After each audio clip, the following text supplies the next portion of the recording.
అపోస్తులైన పౌలు గారు ఫిలిప్పీలకు రాస్తూ పత్రికను ఇలా చెప్తున్నారండి. ఏమని చెప్తున్నారంటే ఒకసారి చూద్దామండి ఆ మాటని. 4వ అధ్యాయం 11, 12 వచనాలండి.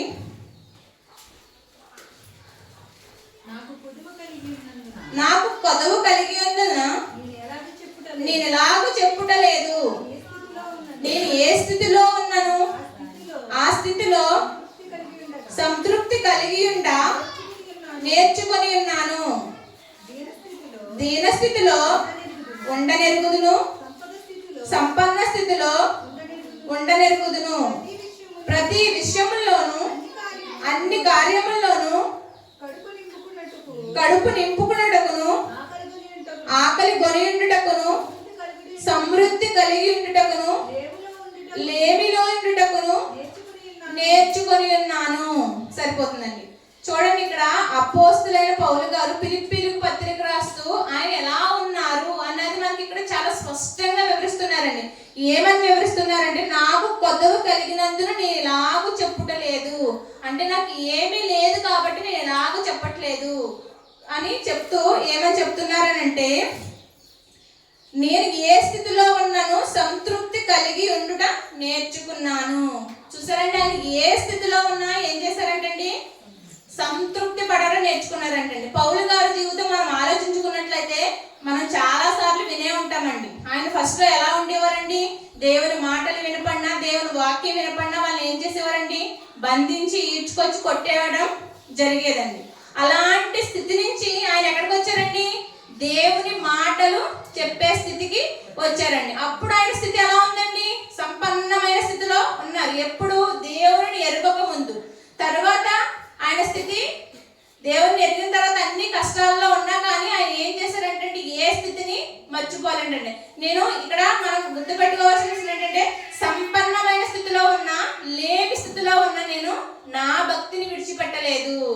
కొదువు కలిగి ఉన్న తర్వాత సమృద్ధి కలిగి ఉన్న నేనేం చేశాను, దేవుణ్ణి విడిచిపెట్టలేదు. అలా విడిచిపెట్టకుండా ఉండటం నేర్చుకున్నాను అంటున్నారండి. ఇక్కడ నేను చేస్తున్నాను, చేసేసాను అట్లా నేర్చుకున్నాను అని చెప్తున్నారు. అక్కడ మనం ఏదైనా చదువుకుంటున్నామంటే చాలా జాగ్రత్తగా ఉండాలండి, చాలా జాగ్రత్తగా ఆలోచించి చదవాలి. చూడండి, అలా ఉండడం నేను నేర్చుకున్నాను. ఏ స్థితిలోనైనా ఈ రోజు సమృద్ధిగా ఆహారం ఉందా, ఓకే, ఈ రోజు నా కడుపు నిండా నేను తిని ఉండడం నేర్చుకున్నాను. రేపన్న రోజు నాకు ఏ ఆహారము లేదా ఆ స్థితిలో కూడా ఉండగలిగే స్థితి నేను నేర్చుకున్నాను అని అంటున్నారండి.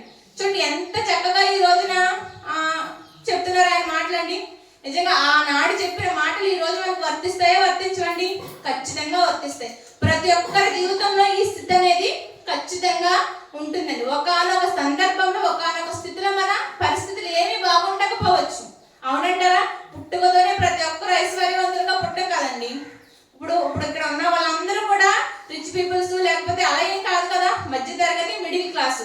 అలాంటి వాళ్ళు కూడా ఎన్నో కష్టాలు పడి ఈ స్థితికి వచ్చిన స్థితిలోనే మనం ఉన్నామండి. ఒకప్పుడు మన స్థితి ఏంటి, నిజంగా ఆ పూటకి పనిలోకి వెళ్తేనే ఆ పూట గడిచే స్థితి. ఈ రోజున ప్రతి ఒక్క పేరెంట్ ఏం ఆలోచిస్తాడంటే, నేను పడ్డా కష్టం నా పిల్లలు పడకూడదు. మన తల్లిదండ్రులను ఆలోచించుకుంటే ఆ పూట పనిలోకి వెళ్తే మన కడుపు నిండే స్థితి ఏమో.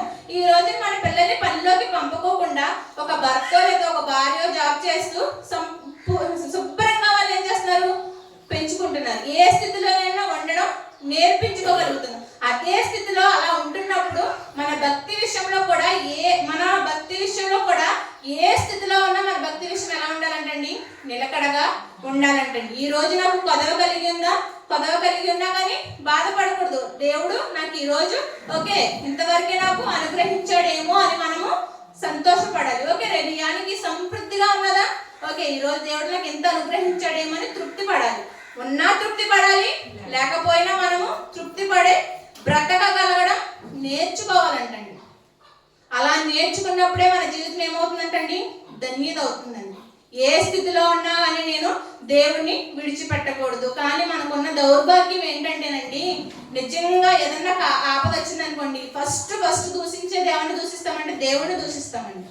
ఎందుకంటే నేను వారం చర్చికి వెళ్తున్నాను, ఇంత కానుకలు ఇస్తున్నాను, నేను ప్రతి పనిలోనూ నీ సేవ చేస్తున్నాను, ప్రతి విషయంలోనూ ఎలా ఉంటున్నాను, అయినా కానీ నాకే ఇన్ని కష్టాలు తెప్పిస్తున్నాము. మా పక్కింటోడు చూడు, ఆడికి చర్చికి వెళ్ళు, నువ్వంటే ఏంటో తెలియదు, దేవుడు అంటే ఏంటో తెలియని స్థితిలో ఉన్నా కానీ వాడు ఎలా తిరుగుతున్నాడు, కారులో తిరుగుతున్నాడు, జడ్జాగా బ్రతుకుతున్నాడు.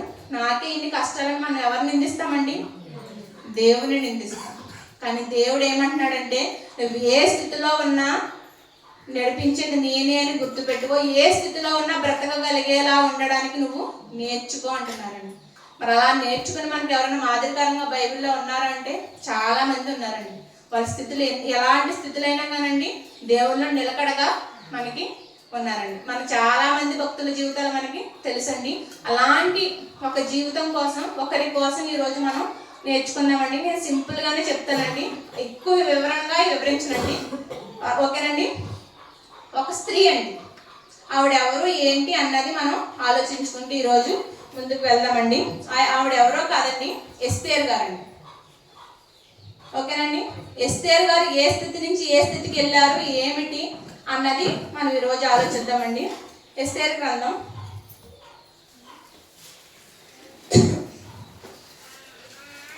2వ అధ్యాయం 7వ వచనం అండి.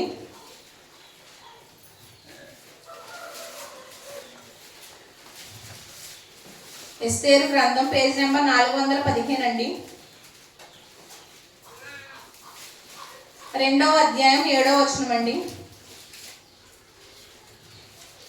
415 పాత నిబంధన. తన పినతండ్రి కుమార్తె అయిన అదస్సాను ఎస్తేరు తల్లిదండ్రులు లేనిదై ఉండగా అతడు ఆమెను పెంచుకొనెను. ఆమె అందమైన రూపమును సుందరమైన ముఖము గలదే ఉండెను. ఆమె తల్లిదండ్రులు మరణము పొందిన తరువాత మొర్దెకై ఆమెను తన కుమార్తెగా స్వీకరించును. సరిపోతుందండి. ఇక్కడ ఎవరంటే ఎస్తేరు గారండి. ఎస్తేరు గారు ఎలా ఉన్నది ఏంటంటే, ఆవిడ పరిస్థితి ఏంటంటేనంటండి, చిన్ననాటి నుంచి ఏంటంటే తల్లిదండ్రులు లేనిదే ఉన్నదంటండి.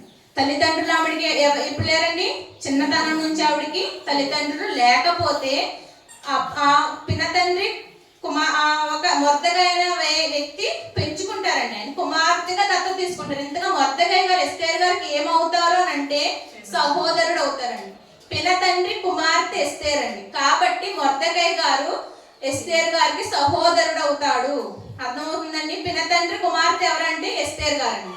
క్లారిటీ వచ్చిందండి. సహోదరుడు ఏం చేశాడంటే తన పినతండ్రి కుమార్తెను తన కూతురుగా దత్తత తీసుకుని పెంచుకుంటున్నారండి. ఇక్కడ మన ఎస్తేరు గారి పరిస్థితి మనం ఆలోచించుకున్నట్లయితే ఆవిడ పరిస్థితి ఏంటండి, తల్లిదండ్రులు లేరు, సరిగా తినడానికి తిండి అనేది లేదు. అలాంటి స్థితిలో ఎవరున్నారండి, ఎస్తేరు గారు ఉన్నారండి. ఆవిడ ఎస్తేరు గారు ఎలా ఉన్నారంటే మొర్దెకై పరిరక్షణలో, మొర్దెకై పెంపకంలో దేవుని యందు భయభక్తులు కలిగి ఆవిడ ఉన్నదండి. ఇది ఇలా ఉండగా నిజంగా ఆ కాలంలో అహర్వకోష్ అనే రాజు ఉంటారండి. ఆ కాలంలో ఆ రాజుగారు పరిపాలన అనేది చేస్తూ ఉంటారండి. చేస్తున్నప్పుడు ఆయన ఏం చేస్తారంటే విందు అనేది ఏర్పాటు చేస్తారండి. 7 రోజులు విందు అనేది ఏర్పాటు చేయడం అనేది జరుగుతుంది.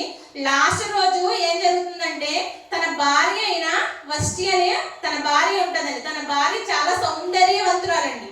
సౌందర్యవంతురాలను ఆయన ఏం చేస్తారంటే అందరికీ చూపించాలి అని తన భార్యను చూపించడానికి కబురు పెడతారు, రమ్మని. ఎక్కడికి? అందరూ ఎదుట చూపించడం, తన సౌందర్యాన్ని అందరికి కనుపరచడానికి తన భార్యకు కబురు పెట్టినప్పుడు ఆమె ఏం చేస్తుందంటే రాదండి. ఆవిడ ఎందుకు రాదు ఏంటి అన్నది ఈ అధ్యాయం అంతా మనకి చదివితే మనకి చాలా క్లారిటీగా వస్తుందండి. నేను అవన్నీ వివరించాను అనుకోండి మనకి టైం అనేది సరిపోదండి. ఎందుకు రాదని అంటే ఆయన నపుంసకుల చేత కబురు పంపించడం వల్ల ఆవిడ రాదండి. సో ఒక రాజుగా భార్యకు, రాజు కాకపోయినా ఒక భర్తగా భార్యకు ఆజ్ఞ ఇచ్చినప్పుడు ఏం చేయాలండి, భర్త మాటకు లోబడి ఆవిడ రావాలి. కానీ ఆవిడ ఏం చేస్తుందంటే రాదండి.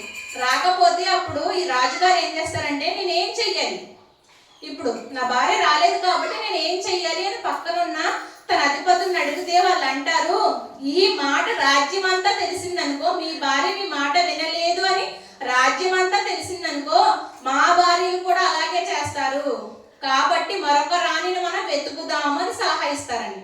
ఇక్కడ మీకు క్లారిటీగా అర్థమైందండి. ఇప్పుడు మనము ఏదన్నా ఒక ఫంక్షన్ లోనో లేకపోతే ఎందులోనో ఉన్నామనుకోండి, మనల్ని ఇంట్రడ్యూస్ చేయడానికి మన భర్త మనల్ని పిలిచినప్పుడు మనం వెళ్ళామనుకోండి, అక్కడ గౌరవం ఎవరికి దక్కుతుందండి? భర్తకు దక్కుతుంది. ఆడ పిలిస్తే నేను వెళ్ళేది ఏంటంటే నేను నా ఫ్రెండ్స్ తో కూర్చున్నానే నేను రాను పోను అనుకో, అక్కడ ఎవరు అవమాన పడిపోతారండి? భర్త అవమాన పడిపోతారు. అప్పుడు ఏమంటారంటే అక్కడ ఉన్న చుట్టుపక్కల స్నేహితులు ఏమంటారు, ఇదేంట్రా నీ భార్య నీ మాట వినదా, ఏంటి నీకు వ్యతిరేకంగా సమాధానం చెప్తుంది అని మనమే అంటామండి. అలాంటిది అక్కడ రాజు పిలిచినప్పుడు రాణి రాకపోతే ఆ ప్రజలు ఏమనుకుంటారు? ఆయన పరిపాలిస్తున్న రాజుగారి భార్య ఇలా చేసినప్పుడు మేము కూడా అలాగే చేస్తామని వెనకాల వాళ్ళు అంటారా? మనం ఒకటి చేస్తున్నాము అని అంటే దాన్ని మనం పాటించగలిగినప్పుడు ఎదుటి వాళ్ళకి చేసే స్థితిలో మనము ఉండాలండి. అక్కడ జరిగిన సిచ్యువేషన్ అదే కదండి. అప్పుడు ఆమెను వదిలేసి వేరొక రాణిని మనము వెతుకుదాము అని రాజుకు సలహా ఇవ్వడం జరుగుతుందండి. ఆ మాట మొర్దెకై గారు విన్నప్పుడు కొంతమందిని అదే వెతకాయ పనిలో ఉన్నప్పుడు ఈ ఎస్తేరు గారు కూడా రాజుగారి దగ్గరికి వెళ్ళడానికి అవకాశం అనేది వస్తుందండి. ఆవిడ కోటలోనికి వెళ్తారండి. అర్థమైందండి ఇక్కడ వరకు నేను చెప్పిందండి. నెక్స్ట్ చూద్దామండి. నెక్స్ట్ వచనంలోనికి వెళ్దాం. ఎస్తేరు గ్రంథం 2వ అధ్యాయం 20వ వచనం అండి. ఎస్తేరు మొర్దెకై యొక్క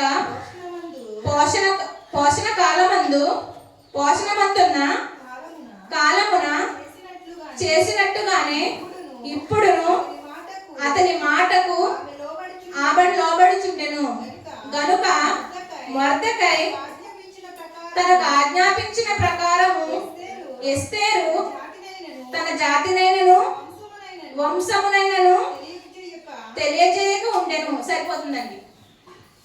ఎస్తేరు గారు కూడా కోటలోనికి ప్రవేశిస్తారండి. ప్రవేశించినప్పుడు అక్కడ ఏం జరుగుతుందంటే రాజు ఒక్కొక్కరిని ఒక్కొక్క రోజు అనేది పిలుస్తారండి.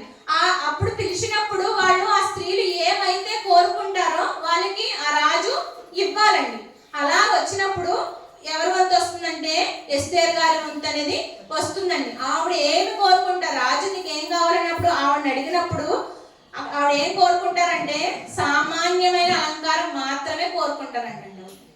సామాన్యమైన అలంకారమే కోరుకుంటారంట. ఇంకొక మాట ఏంటంటే అక్కడ మొర్దెకై గారు ఏమంటారంటే మన జాతిని మాత్రం నువ్వు అక్కడ తెలుపొద్దు, మనం ఏ జాతి అన్నది అక్కడ మాత్రం నువ్వు చెప్పొద్దు అన్నాడు. ఈ ఎస్తేరు గారు ఎప్పుడైతే సామాన్యమైన అలంకారం కోరుకున్నారో అప్పుడు ఏం చేస్తుందంటే రాజు అందు ఆమె దయ కలిగిందయ్యి కిరీటము ధరింపజేసుకుంటుందండి. వచ్చిన స్త్రీలందరిలో ఎవరో అక్కడ ఎన్నికయ్యారంటే ఎస్తేరు గారు ఎన్నికయ్యారంటూ కనిపిస్తుందండి. ఇప్పుడు ఆలోచించండి, ఏ స్థితి నుంచి ఆవిడ ఏ స్థితికి వెళ్ళిపోయింది? దేన స్థితి నుంచి ఎక్కడికి వెళ్ళిపోయిందండి? కోటలోకి వెళ్ళి ఏమైంది? రాణి అయిపోయిందండి. రాణి అయ్యే స్థితికి ఆవిడ వెళ్ళిపోయిందండి. ఇప్పుడు ఆవిడకి ఆహారానికి లోటు ఉంటుందంటారా? వస్త్రాలకు లోటు ఉంటుందంటారా? చిటికేస్తే అన్ని ఏమవుతాయండి? క్షణాల్లో వచ్చి పడిపోతాయండి. కానీ ఆవిడ ఇక్కడ చూడండి 20వ వచనం ఏం చెప్తున్నాడంటే ఎస్తేరు మొర్దెకై యొక్క పోషణ కాలం చేసినట్టుగానే ఇప్పుడు కూడా అతనికి మాటకు లోబడి నేను ఇన్ని భోగభాగ్యాలు అనుభవిస్తున్నాను అయినా నాకు ఏ గర్వము లేదు అనే ఒక అభిప్రాయంతో ఆవిడ ఏం చేసిందంటండి మొర్దెకై గారి దగ్గర ఏ విధంగా పెరిగిందో కోటలో కూడా ఆ విధంగానే ఆవిడ ఉన్నట్టు ఇక్కడ మనకి కనిపిస్తుందండి. ఒక్కసారి ఆలోచించండి, అదే స్థితి మనకు వచ్చిందనుకోండి, మనం నేల మీద నడుస్తామంటారా? మనకేమవుతుందండి, ఆ పక్క ఒక రెక్క ఈ పక్క ఒక రెక్క వచ్చి గాల్లో ఎగిరిపోతామండి. అంతెందుకండి, మనకు 1,00,000 రూపాయలు లాటరీలో తగిలి అనుకోండి, మనల్ని ఆపేవారే ఉండరండి. నిజంగా ఆలోచించండి, నేను చెప్తున్నానని కాదు, నిజంగా మన పరిస్థితులు ఎలా ఉన్నాయి. 1,00,000 రూపాయలు అనుకోకుండా మనకు వచ్చి పడ్డాయి అనుకోండి, మన కష్టం కాదు, ఏమీ కాదు. ఒక లాటరీ రూపంలో మనకు 1,00,000 రూపాయలు దొరికితేనే మనల్ని ఎవరు పట్టుకోలేరండి. ఆలోచించుకుంటామా మనము? నా స్థితి ఏంటి, నేనేంటి అని ఆలోచించుకుంటామా? ఆ 1,00,000 రూపాయలు అలా గాల్లో అలా ఎగరేసుకుంటూ మనం ఏం చేస్తామండి? తిరుగుతామండి. కానీ ఇక్కడ ఎస్తేరు గారు అలా లేరంటండి. ఎప్పుడూ ఎలా ఉన్నారో అప్పుడు కూడా అలాగే ఉన్నారంటండి. ఏంటి అలా ఉన్నారంటే ఆవిడ పెరిగిన స్థితి మాత్రం ఆవిడ మర్చిపోలేదు. దేవుని యందు భయభక్తులు ఆవిడ ఏం చేసింది? విడిచిపెట్టలేదు. నాకు తిన్నంత ఆహారం ఉంది, నాకు దేనికి కొదవలేదు, కాబట్టి నేను నా జనుల్ని విడిచేస్తున్నాను, నన్ను పెంచిన నా సహోదరిని విడిచేస్తున్న ఆలోచన ఆవిడికి రాలేదండి. నిజంగా చూడండి, ఏ స్థితి నుంచి ఏ స్థితికి తీసుకెళ్ళి నిలబెట్టాడు దేవుడండి. అయినా కానీ ఆవిడ మారిందండి? మారలేదండి. దేవుడు తలుచుకుంటే ఏ స్థితి నుంచి అయినా ఏ స్థితికి తీసుకెళ్ళైనా పెట్టగలడండి. మనకు ఆ విషయం మనకి బాగా తెలుసండి. నిజంగా దావీదు గారి కోసం ఆలోచిస్తే, దావీదు గారు ఎన్నిక లేని వారండి. వాళ్ళ కుటుంబంలోనే ఆయనకి ఏంటండి గుర్తింపు అనేది లేదండి. సమూయేలు గారు దావీదు గారు తండ్రితో అంటారు, అభిషేకించాలని కుమారుని పిలిపించారంటే దావీదు గారు సహోదరులందరినీ పిలిపిస్తారు, కానీ దావీదు గారిని పిలిపించరండి. దావీదు గారు ఎక్కడ ఉంటారండి? అడవిలో గొర్రెలను మేపుకుంటూ ఉంటారండి. వీళ్ళే నా కుమారుడు, వీళ్ళే ఎవరు కావాలో వారికి అభిషేకించమని అడిగితే సమూయేలు గారిని, వీళ్ళ కాదు అభిషేకించడానికి, ఇంకా ఎవరో ఉన్నారని అంటే అప్పుడు దావీదు గారు. అక్కడ దావీదు గారి స్థితి ఏంటి? కుటుంబంలోనే వాల్యూ లేదండి. కానీ ఎవరి దగ్గర వాల్యూ ఉంది దావీదుకి? దేవుడి దగ్గర ఉంది. ఈ రోజు మన కుటుంబంలో మనల్ని ఎవరన్నా మనం చిన్న చూపు చూసామనుకో పెద్ద ఫీల్ అయిపోతామండి. నన్ను సరిగా పట్టించుకోవట్లేదు, లేదా నాకు రెస్పెక్ట్ ఇవ్వట్లేదు, నాకు మర్యాద ఇవ్వట్లేదు అని మనం ఏం చేస్తామండి? ఫీల్ అయిపోతూ ఉంటాం. కానీ మనకు సమాజంలోనో లేదా మన కుటుంబంలో కాదు, మనకి ఎక్కడ ఉండాలండి రెస్పెక్ట్? దేవుని యొద్ద మనకి ఉండాలండి. ఏ స్థితిలో ఉన్నా మనం ఏమి ఉండాలండి? ఫస్ట్ వచ్చిన స్థితిని మర్చిపోకూడదు. మధ్యలో దావీదు గారిని తీసుకొచ్చానని ఏమి అనుకోకండి, జస్ట్ మీకు ఎగ్జాంపుల్ చెప్తున్నానండి. ఆయన అంత రాజా భవనంలో ఆయన పడుకున్నప్పుడు కూడా ఆయనకు ఒక ఆలోచన వస్తుంది. ఎక్కడో కొండల్లో గొర్రెలు మేపుకుంటూ తీసుకొచ్చి నన్ను అన్ని ఇక్కడ రాజమందిరంలో పడుకోబెట్టాడు దేవుడు, ఆయనకి ఏం లేదు, మందిరము లేదని ఆలోచన కలిగిందండి. ఎందుకు ఆలోచించాలి? సకల భోగ మర్యాదలు అనుభవిస్తున్న ఆయనకు దేవుని కోసం ఆలోచించాల్సిన అవసరం ఏంటి? దేవుడు అంతా గొప్ప రాజుగా చేసినప్పుడు దేవుని కోసం ఏమైనా ఆలోచించాలా? ఆలోచన వస్తుందా? కానీ ఆలోచించాడండి. ఎంత గొప్పవాడు చూడండి దావీదు. అలాగే ఎస్తేరు గారిని ఎక్కడ తీసుకొచ్చి కూర్చోబెట్టాడండి? రాజు కోటలో కూర్చోబెట్టాడు, రాణి స్థానంలో కూర్చోబెట్టాడు. కూర్చోబెట్టినప్పుడు అండి అక్కడ కూడా ఒక సిచ్యువేషన్ జరుగుతుంది. ఆ సిచ్యువేషన్లో కూడా ఆవిడ ఏం చేస్తుందంటే ఎప్పుడు దేవుణ్ణి విడిచిపెట్టాలని ఆలోచన లేకపోకుండా ఉంటుందండి. మరొక సందర్భం చూద్దామండి. 4వ అధ్యాయం. దీనికన్నా ముందు ఏం జరుగుతుందంటే అక్కడ సందర్భం అండి, మొర్దెకై గారు రాజా అక్కడ తిరుగుతూ ఉంటారండి, రాజు కోట దగ్గర తిరుగుతూ ఉంటారండి. ఎలా తిరుగుతారంటే గోనె పట్ట కట్టుకుని తిరుగుతారండి. రాజు కోట దగ్గర గోనె పట్ట కట్టుకుని ఎవరు తిరగకూడదు, ఎందుకంటే అది నేరం. అప్పుడు ఏం చేస్తారంటే ఈ విషయం ఎస్తేరు గారు తెలుసుకొని ఆయనకు వస్త్రాలు పంపించి వాటిని తొడుక్కున్న తర్వాత అసలు ఎందుకు వచ్చారు, మొర్దెకై గారు ఇక్కడికి ఎందుకు వచ్చారని వివరం అనేది కనుక్కుంటుందండి. అప్పుడు వివరం కనుక్కున్నప్పుడు మొర్దెకై గారు ఏం చెప్తారంటే, హామాను అనే వ్యక్తి మన జాతిని నాశనం చేయడానికి కుట్ర పన్నుతున్నాడు, కాబట్టి ఈ విషయాన్ని నువ్వు ఎలాగైనా సరే రాజుకు తెలియజేయాలని ఈ వార్త ఎస్తేరు గారు చెప్పడానికి వస్తారండి. వచ్చినప్పుడు ఆమె నిజంగా ఎంత చక్కగా ఆలోచిస్తుందో చూడండి. ఎందుకంటే నా జాతి ఏమైపోతే నాకేంటి, నేను ఏ స్థితిలో ఉన్నాను? ఉన్నతమైన స్థితిలో ఉన్నాను, కాబట్టి నాకు అవసరం లేదు, మీరు పోతే పండి చెప్తే సావండి అనే మాట మాత్రం ఆమె అనలేదండి. ఆవిడ ఏమన్నది ఇక్కడ చూద్దామండి. 4వ అధ్యాయం 16వ వచనమండి. నీవు పోయి షూషాను నందు కనబడిన యూదులందరినీ సమాజ మందిరమునకు సమకూర్చి నా నిమిత్తము ఉపవాసం ఉండి 3 దినములు అన్నపానములు చేయకుండుడి, నేనును నా పనికత్తులను ఉపవాసముందుము. ప్రవేశించుట న్యాయ వ్యతిరేకితముగా నున్నను, నేను రాజునొద్దకు ప్రవేశించదును, నేను నశించదను, నేను నశించదను. సరిపోతుందండి. ఇక్కడ అలా చెప్పగానే ఆవిడ ఏమంటుందంటే, అలాగే మీరు చెప్పినట్టుగానే నేను రాజుకు తెలియజేస్తానని చెప్పి మొర్దెకై గారికి ఏం చెప్తుందంటే, మన ప్రజలందరినీ 3 రోజులు ఉపవాసం ఉండమనండి, నేను కూడా నా పనికత్తులతో పాటు ఉపవాసం ఉంటాను, ఉపవాసం ఉండి నేను మాట్లాడతాను. ఒకవేళ నేను నశించిపోయినా పర్వాలేదు, నేను నశించదు, అయినా కానీ పర్వాలేదు, నేను రాజు వద్దకు వెళ్ళి మాట్లాడతాను అని చెప్తున్నారండి. అక్కడ మనం ఇక్కడ ఆలోచించవలసిన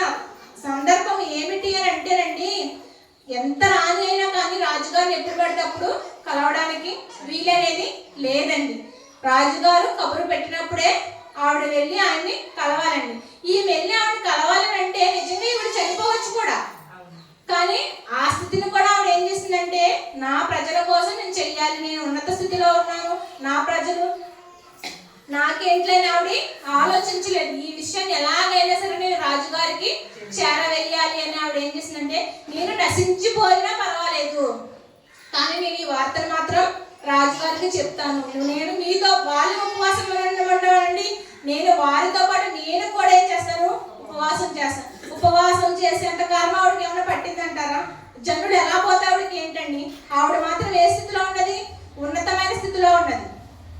కానీ ఆవిడ అది ఆలోచించలేదు. తన ప్రజలను కూడా ఏం చేసుకుంది, కాపాడుకోవాలనే ఉద్దేశంతో ఆవిడ చూడండి ఏం చేసింది అన్నది కిందకు చదువుతామండి.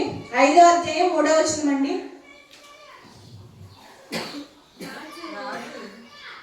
5వ అధ్యాయం. రాజు రాణి అయిన ఎస్తేరు, నీకేమి కావాలను, నీ మనవి ఏమిటి?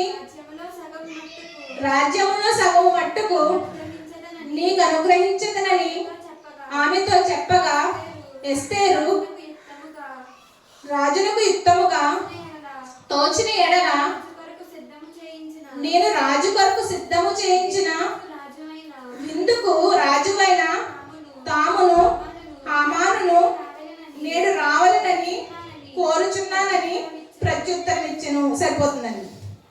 ఇక్కడ రాణిగారు ఏం చేశారంటే, ఎస్తేర్ గారు ఏం చేశారంటే, రాజు దగ్గరికి వెళ్ళినప్పుడు ఆవిడ అడుగుతారు, ఏం కావాలి మీకు రాణిగారు అని అడిగినప్పుడు, నేను సిద్ధపరిచిన విందుకు మీరు హామాను రండి సరిపోతుంది అని అడుగుతారండి. రాజుగారు ఏం చెప్తారంటే, నిజంగా ఆ విధంగానే వస్తామని వెళ్తారండి. వచ్చి వెళ్ళినప్పుడు ఆమె ఏం అడుగుతారంటే, నా రాజ్యంలో సగము భాగం నీకు ఇచ్చేస్తాను సరిపోతుందా అని అడుగుతారండి. నీకేం కావాలి? విందుకు వచ్చారు. వచ్చిన తర్వాత ఆవిడకి ఏం వర్ణిస్తున్నారంటే, రాజ్యంలో సగ భాగం ఇచ్చేసారండి. అంతకన్నా ఇంకేమన్నా కావాలంటారా? ఆవిడకి లేని స్థితి, దీన స్థితి, తల్లిదండ్రులు లేదు, తినడానికి తిండి లేదు. ఆ స్థితి నుంచి రాజకోటలో పెట్టారు. రాజకోటలో పెట్టిన స్థితి నుంచి ఎక్కడ తీసుకొచ్చారు? రాజ్యంలో సగ భాగం ఇచ్చే స్థితికి కూడా వచ్చేసిందండి. కానీ ఆవిడ ఏం చేసిందండి, సగ భాగాన్ని ఆవిడ కోరలేదు. మరునాడు మళ్ళీ విందుకు కూడా రాజుని ఏం చేస్తుందండి, ఆహ్వానిస్తుందండి. మీకు ఇక్కడ నేను ఒక అర్థం అవడానికి ఒక చిన్న ఎగ్జాంపుల్ చూపిస్తానండి. మనకి చాలా అత్యవసర స్థితిలో ఉన్నామండి. ఒక 5,000 లేదా ఒక 10,000 మనకు అవసరమైన స్థితిలో మనం ఉన్నాం. దేవుని యొక్క మొరపెట్టుకున్నాం. చాలా ఎమర్జెన్సీ అండి మనకు, అది చాలా ఎమర్జెన్సీ. ఎంతో మందిని అడిగాము, ఎవరు ఇవ్వలేదు, ఎవరు సహాయం చేయలేదు. ఎవరు సహాయం చేయలేనప్పుడు మనం ఒకటే నానుడు ఉంటుంది కదండి, ఎవరు లేని వాళ్ళకి ఏంటి, దేవుడే దిక్కు. ఖచ్చితంగా ఇది అప్పుడు గుర్తొస్తాడండి. అందరూ అయిపోయిన తర్వాత ఎవరు గుర్తొస్తారు? దేవుడు గుర్తొస్తాడు. అందరూ ఉన్నా కానీ నాకు దేవుడే దిక్కు ఎవరన్నా అంటారా? ఏమీ లేకపోతే దేవుడు దిక్కు అనుకుంటాం. అప్పుడు ఏం చేస్తాం, దేవుని యొక్క మొరపెట్టి ప్రార్థన చేసుకుని, నేను అర్థం అవడానికి ఎగ్జాంపుల్ చెప్తున్నానండి. ప్రార్థన చేసుకుని, తండ్రి నాకు ఇలా అవసరం, ఏం చేస్తావు, నీ చిత్తం తండ్రి, నువ్వే ఏదో చెయ్యి అని మనం మంచిగా గట్టిగా మోకరించి కన్నీళ్ళు ప్రార్థన చేసేసి మొత్తం కన్నీరు బకెట్లు కార్చేసి బయటకు వెళ్ళామండి. అనుకోకుండా మనకు ఒక పర్స్ దొరికింది. అందులో కరెక్ట్గా మనకు కావాల్సిన సొమ్ములు మాత్రం 10,000 అక్కడ ఉన్నాయనుకోండి. మనం ఏం చేస్తామండి? చెప్పండి, ఏం చేస్తాం? ఖచ్చితంగా ఏమనుకుంటాం? దేవుడు నన్ను దీవించాడు, నా కన్నీటి ప్రార్థన దేవుడు ఆలకించాడు, కాబట్టి ఇది నాకు దేవుడే అనుగ్రహించాడు, కాబట్టి వీటితో నేను నా ఆపద నేను తీర్చుకుంటాను. చూడండి, మన ఆలోచన ఎలా ఉందంటే, చీప్గా 10,000తో కాపాడే దేవుడులా మనం ఏం చేసామండి, ఆలోచించామండి. మన ఆలోచన అంతే కదా, నాకు ఎంత అవసరం ఉందో అంత దేవుడికి తెలిసింది, ఆ 10,000 నాకు దేవుడు అలాగా అనుగ్రహించేశాడన్న ఆలోచన మనకి ఉంటుందండి. కానీ ఒక స్టెప్ ముందుకేసి, నా దేవుడు ఎంత చీప్ దేవుడు కాదు, నన్ను ఈ 10,000తో తృప్తిపరిచే దేవుడు అయితే కాదు, దీని వెనక ఏదో ఉంది అని ఆలోచించి ఆ పర్స్ ఎవరితో కనుక్కొని వాళ్ళకి ఇచ్చామనుకోండి, అప్పుడు మన స్థితి ఏంటండి, గౌరవం దక్కుతుంది. అక్కడ మాట్లాడినప్పుడు అక్కడ ఏం జరుగుతుంది, సంభాషణ అనేది జరుగుతుంది. అర్థమవుతుందండి? నేను చెప్పి జాగ్రత్తగా వినండి. జరిగినప్పుడు సో సిచ్యువేషన్స్, నాకు ఈ ప్రాబ్లమ్స్ ఉన్నాయి అన్నప్పుడు నిజంగా అతను దయతలిచి అయితే నిన్ను నా దగ్గర నెలకు 10,000 ఇచ్చే జీతంగా ఉద్యోగం ఇస్తున్నాను అన్నాడు అనుకోండి, ఎంత ధన్యత అక్కడ చూడండి. అర్థమైందని నేను చెప్పింది? నువ్వు దేవుడే నాకు అనుగ్రహించేశాడు ఈ 10,000తోనే అని సంతృప్తి పడిపోయాను, అక్కడితో మన జీవితం క్లోజ్ అండి. కానీ అది దొరికిన వస్తువు, నాదైతే కాదు. ఎంత ప్రార్థించుకున్నా నాదైతే కాదు. నిజంగా అది ఎవరిదో వాళ్ళకి తెలిసింది కాబట్టి మనం ఇచ్చేయాలి. పద్ధతిగానే మనం మర్యాద పూర్వకంగా ఇచ్చేసామనుకోండి, అక్కడ దేవుడు నీకు ఒక జాబ్ని ఏర్పాటు చేశాడు, లేదా ఇంకొకటి ఏదో ఉన్నతమైన స్థితి అక్కడ నీకు అందించాడు. అది మనం ఏం చేయాలండి? గ్రహించాలండి. ఇక్కడ కూడానండి ఏదైనా చిన్న చిన్న సిచ్యువేషన్స్ వచ్చాయి అనుకోండి, ఇంతటితోనే సరిపెట్టేసుకోకూడదండి. దేవుడు నాకు ఇంకా ఏదో ఉంచాడు ఏమో అని మనం ఏం చేయాలండి? ఆశతో ఎదురు చూడాలండి. కానీ మనం ఏం చేస్తామండి? ఇంతవరకేనేమో, ఇంతవరకే దేవుడు నన్ను ఈ స్థితిలో పెట్టాడేమో. ఒక పాట పాడడం వచ్చిందండి, ప్రార్థన చేయడం రావట్లేదు, నా స్థితి పాట వరకేనేమో, ప్రార్థన వరకు లేదేమో.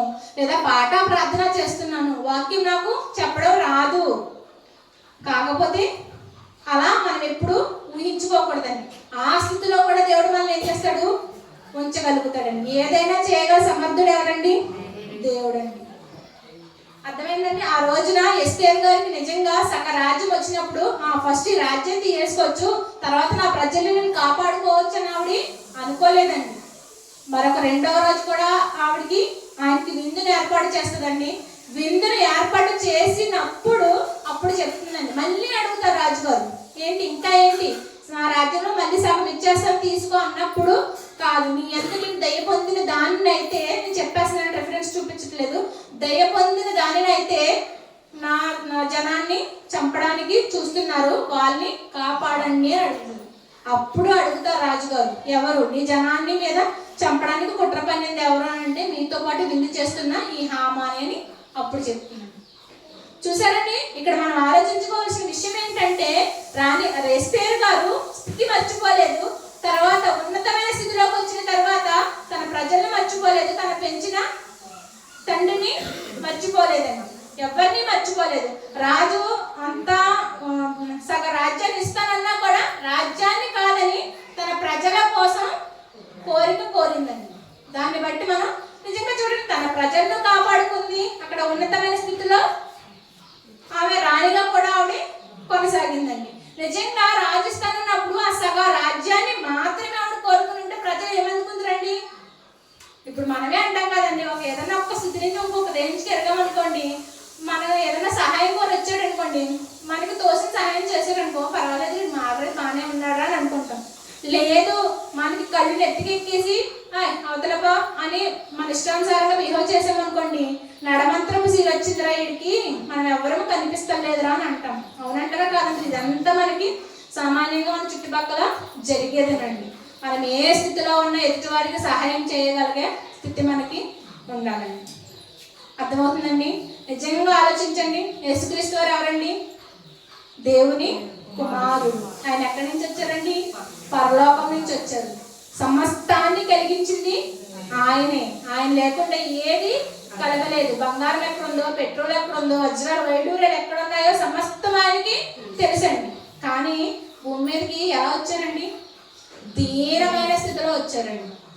అబ్బాయి నేను దేవుని కుమారుణ్ణి, నేను దీనమైన స్థితిలో వెళ్ళడం ఏంటి, నేను సంపన్నమైన స్థితిలో వస్తాను ఈ భూమి మీదకి, ఒకవేళ దీనమైన స్థితిలో వచ్చినా ఏది ఎక్కడుందో నాకు తెలుసు కాబట్టి అన్నీ నేను సంపాదించుకుని వైభవంగా బ్రతుకుతానని ఆయన వచ్చారండి.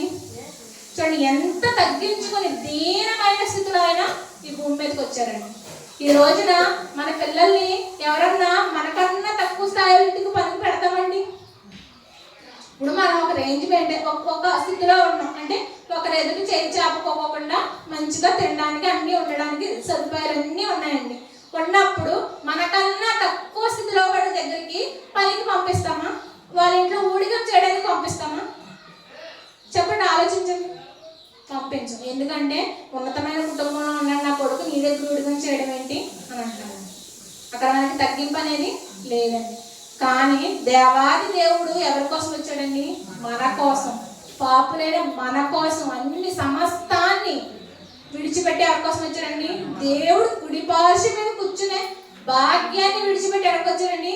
భూమి మీదకి వచ్చారు. భూమి మీదకి ఎలాగ దీనమైన స్థితిలో తన్ను తాను తగ్గించుకున్నారండి. కానీ ఈ రోజున క్రైస్తవులమైన మనకు తగ్గింపు అనేది ఉందండి? లేదండి. పైగా మళ్ళీ మనం ఎవరు నమ్ముకున్నాము? యేసుక్రీస్తు వారు. అవునంటారా కాదంటారండి? నిజంగానండి నాకు ఒక్కొక్క విషయం ఆశ్చర్యం అవుతుంది. ఎందుకంటేనండి చర్చిల్లో కూడా ఎలా ఉంటుందంటే రిచ్ చర్చిలు ఉంటాయండి, మిడిల్ క్లాస్ చర్చిలు ఉంటాయండి, ఏమీ లేని లేబర్ చర్చిలు కూడా ఉంటాయండి. వీళ్ళందరూ నమ్ముకున్నది ఎవరినంటే యేసుక్రీస్తు వారు. కానీ ఆ విభాగాలు చూడండి, నిజంగా కొన్ని చర్చ్ భీమవరంలో మన్నా చర్చ్ అని ఉంటుందండి. దానికి అందరూ ఎవరంటే డాక్టర్స్, ఇంజనీర్స్, లాయర్స్, పెద్ద పెద్ద డాక్టర్స్, పెద్ద రిచ్గా ఉన్న వాళ్ళందరూ మన్నా చర్చిలో ఉంటారండి. అంటే దేవుడు డివైడ్ చేశాడా? ఉన్న వాళ్ళు ఈ చర్చికి వెళ్ళండి, లేని వాళ్ళు ఈ చర్చికి వెళ్ళండి అని ఏమైనా డివైడ్ చేశాడా? అందరి కోసమే సమానంగా ప్రాణం పెట్టాడా? లేకపోతే ఉన్న వాళ్ళ కోసం కొంచెం ఎక్కువ ప్రాణం ఏమన్నా, రక్తం ఏమన్నా దారిపోసాడంటారా? ఏమీ దారిపోలేదండి.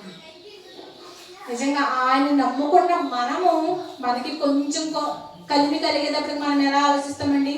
విర్రవీగిపోతామండి. నన్నేంటి ఎవడ ఆపేది, నాకు ఎవడో ఒకడు ఎదురొచ్చినా ఆడికే రిస్క్, నేను ఆడికి ఎదురైనా రిస్క్ అని డైలాగులు కొడతామండి.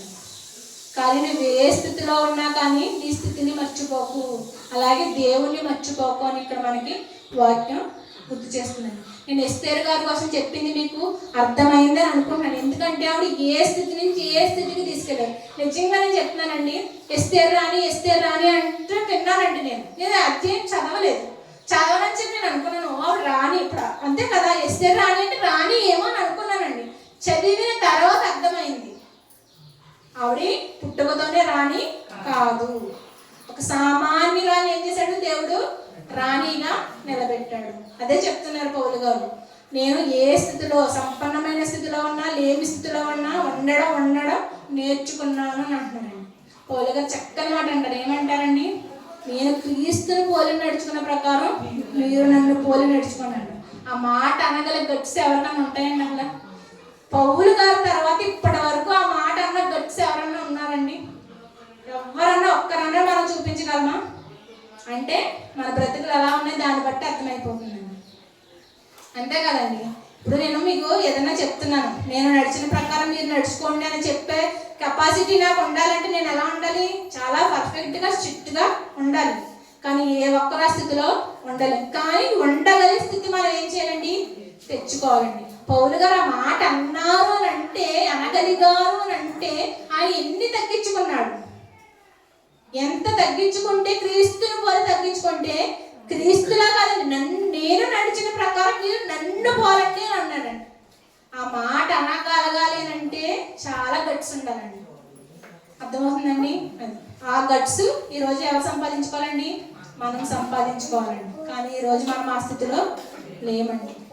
నిజంగా ఎలా ఉంటామంటే, ఉన్నప్పుడు ఒకలా బిహేవ్ చేస్తాం మన బిహేవియర్, లేనప్పుడు ఒకలా బిహేవ్ చేస్తాము. డబ్బులు చేతి నిండా ఉన్నాయి అనుకోండి, మనల్ని ఆపేదే లేదండి. ఇష్టానుసారంగా విచ్చలవిడిగా మనం ఏం చేస్తాము? తిరుగుతామండి. లేనప్పుడు ఏడుస్తూ ఉంటాం. ఆ పక్కోడికి పడి, ఈ పక్కోడికి పడి, ఎదురింటోడికి పడి, అది వాడు సంపాదించేసుకుంటున్నాడు. కానీ ఆ స్థితిలో మనం ఏమవ్వాలండి? ఉండకూడదు. ఏ స్థితిలో ఉన్నా కానీ నేను ఉండగలిగే స్థితి మనం ఉండాలి. ఈ రోజున రేపటి నుంచి వేసవకాలం వస్తుందండి. ఫ్యాన్లు లేకపోతే మనం ఏం చేయాలి? ఉండలేం. ఏసీ లేకపోతే ఉండలేం. కానీ ఉన్నా లేకపోయినా ఉండగలిగే స్థితి మనకి ఉండాలండి. రేపు పొద్దున్న చచ్చిపోయామనుకోండి, మంచిగా పర్ఫెక్ట్గా బతికామనుకోండి, ఏసీ గాల్లో ఉంటాం. లేదనుకో ఎక్కడ ఉంటామండి? మాడతాం. అప్పుడు ఉంటుందా ఏసీ గాలి మనకి? ఏ స్థితిలో ఉన్నా మనం ఏం చేయాలంటండి? దేవుణ్ణి మాత్రం విడిచిపెట్టకూడదు. నిజంగా ఆలోచించండి, మన స్థితి ఏంటన్నది, మనం ఏంటన్నది గుర్తు పెట్టుకునండి. ప్రతి ఒక్కరూనండి ఉన్నదాంతో సంతృప్తి పడుతూ, దేవుడు నాకు ఇంతవరకు అనుగ్రహించాడు కాబట్టి నేను ఇంతవరకు కరెక్ట్గా ఉండాలి, ఎవరికి అన్యాయం మాత్రం చేయకూడదండి. మనకు కలిగిన దాంతో సంతృప్తి పడి జీవించాలి. ఒకరిని అన్యాయం చేసి మాత్రం మనము బ్రతకకూడదు. ఏ స్థితిలో ఉన్న దేవుణ్ణి మాత్రం మనము విడిచిపెట్టకూడదు. మనకి ఎక్కువ దేవుడు గుర్తొచ్చేది ఏంటంటే కష్టకాలంలోనే దేవుడు గుర్తొస్తాడు. నిజంగా కడుపు నిండినప్పుడు ఎవ్వరూ దేవుడు గుర్తు చేసుకోరండి. ఎందుకంటే ఆనందంగా ఉంటుంది కాబట్టి, అసలు ఏ బాధ లేదు కాబట్టి దేవుడు గుర్తురాడని. మరి మనం అనుకోవచ్చండి నిజంగా మరి దేవుడికి అన్నీ తెలుసు కాబట్టి ఈ కష్టాలు ఎందుకు అందరికీ సుఖం ఇచ్చేయచ్చు కదా దేవుడు, లేని వాళ్ళని ఉన్న వాళ్ళని ఇలా ఎందుకు అందరికీ సుఖం ఇచ్చేయచ్చు కదా అని అంటే నిజంగా అప్పుడు ఇంకా విచ్చలవిడైపోతారు, ఎవరు దేవుని కోసం బ్రతకరండి. ఇప్పుడు మనమే ఆలోచిస్తున్నాం కదా అన్నీ మంచిగా ఉన్నాయి అనుకోండి, ఎప్పుడన్నా దేవుని ప్రార్థించుకుంటామా? అంత ఎందుకండి ఒక మంచి సిచ్యువేషన్ ఏదైనా ఫంక్షన్కి వెళ్ళామండి, ఎంత హ్యాపీగా ఉన్నామండి, దేవుడు అయ్యో ఈ టైం అయింది, ఈ టైంకి నేను ఇంటికాడ ఉంటే ప్రార్థన చేసుకుంటాను కదా, ఈ రోజు నేను ప్రార్థన చేయాలని ఆలోచన మనకు వస్తుందా? రాదు. ఏం ఆలోచిస్తామంటే ఈ రోజున చుట్టాలు రేపు ఉండరు కదా, ఎంతో ఎంజాయ్మెంట్ మనకి ముఖ్యమని అక్కడ ఏం చేస్తాం, ఎంజాయ్ చేస్తాం. కానీ దేవుడు అది కోరుకుంటాడు, నువ్వు ఏ స్థితిలో ఉన్నా నన్ను మర్చిపోకు. కానీ ఏ స్థితిలో ఉన్నా ఉండగలిగే స్థితి మనం ఏం చేయాలంటండి, నేర్చుకోవాలండి. నేర్చుకోవాలి. ప్రభు గారు అదే చెప్తున్నాడు, నేర్చుకున్నా సంపన్నమైన స్థితిలో ఉన్న నేర్చుకున్నా, లేని స్థితిలో ఉన్న నేర్చుకున్నా, కొదవ కలిగి ఉన్న స్థితిలో ఉండగలిగాను, అన్నీ ఉన్న స్థితిలో కూడా నేను ఉండగలిగాను. కాబట్టి మీరు కూడా అలా నేర్చుకోండి అని పౌలు గారు మనకి చెప్పారు. అదేవిధంగా నేను ఒక స్త్రీ రూపంలో మీకు ఎస్తేరు గారిని, ఆవిడ ఏ స్థితి నుంచి ఏ స్థితికి వెళ్ళినా కానీ నిజంగా ఆవిడ ఏం చేసిందంటండి, తన జనాన్ని మర్చిపోలేదు, తన పెరిగిన స్థితిగతుల్ని మర్చిపోలేదు. మీరు ఇక్కడ ఒక సందర్భం మీరు అబ్జర్వేషన్ చేశారో లేదో, ఈ అధ్యాయంలో దేవుడు ఎక్కడా కనిపించడు మనకి. దేవుని గురించి సందర్భం ఏమన్నా కనిపించిందంటారా?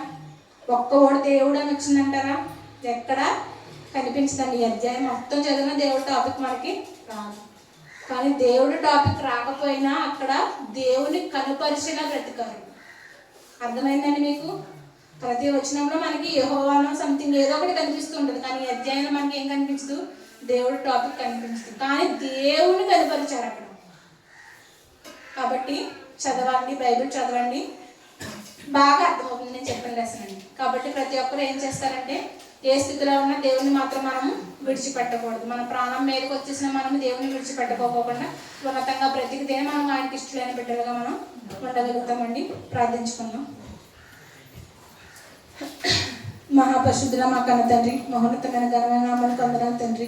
ఇదిగో తండ్రి, మీరు ఇచ్చిన జ్ఞానాన్ని బట్టి తండ్రి నేను కొన్ని మాటలు వివరించాను తండ్రి. ఆ మాటల ప్రకారం తండ్రి వాళ్ళ జీవితాన్ని మార్చుకుని తండ్రి మీకు ఇష్టమైన బిడ్డలుగా బ్రతకడానికి నీ కృపను దయను అనుగ్రహించమని అడుగుతున్నాం తండ్రి. నిజమే తండ్రి. ఇదిగో తండ్రి, మేము స్థితికి ఎటువంటి స్థితిలో ఉన్నామో తండ్రి, ఎటువంటి స్థితి నుంచి ఏ స్థితికి వచ్చామో తండ్రి సమస్తము మీకు తెలుసు తండ్రి. మిమ్మల్ని ఎరుగని స్థితి నుంచి తండ్రి మిమ్మల్ని ఎరిగే స్థితికి మేము వచ్చాము తండ్రి. ఒకప్పుడు తండ్రి అన్నిలుగా తండ్రి మేము తండ్రి ఇష్టానుసారంగా బ్రతకాము తండ్రి. ఇప్పుడు అట్టే రీతిగా కాకుండా తండ్రి నిజమైన దేవుడు తండ్రి తండ్రి మా ఎట్టి పరిస్థితుల్లో మేము ఉన్నత స్థితిలో ఉన్న తండ్రి, లేని స్థితిలో ఉన్న తండ్రి, ఏ విధంగా తండ్రి నిలకడగా ఉండగలగడానికి నీ కృపను దయను అనుగ్రహించమని తండ్రి. ఈ లోకంలో పడిపోకుండా తండ్రి మీరే దిక్కు, మీరే ఆధారం అని తండ్రి, మీ మీద ఆధారపడే బిడ్డగా ఉండడానికి నీ కృప చూపించమని తండ్రి. సమస్తాన్ని నీ చేతులకు అప్పగించుకుంటూ ఈ చిన్ని ప్రార్థన మా ప్రభు రక్షకుడిని యేసుక్రీస్తు నామమున అడిగి వేడుకుంటున్నాం తండ్రి. ఆమేన్.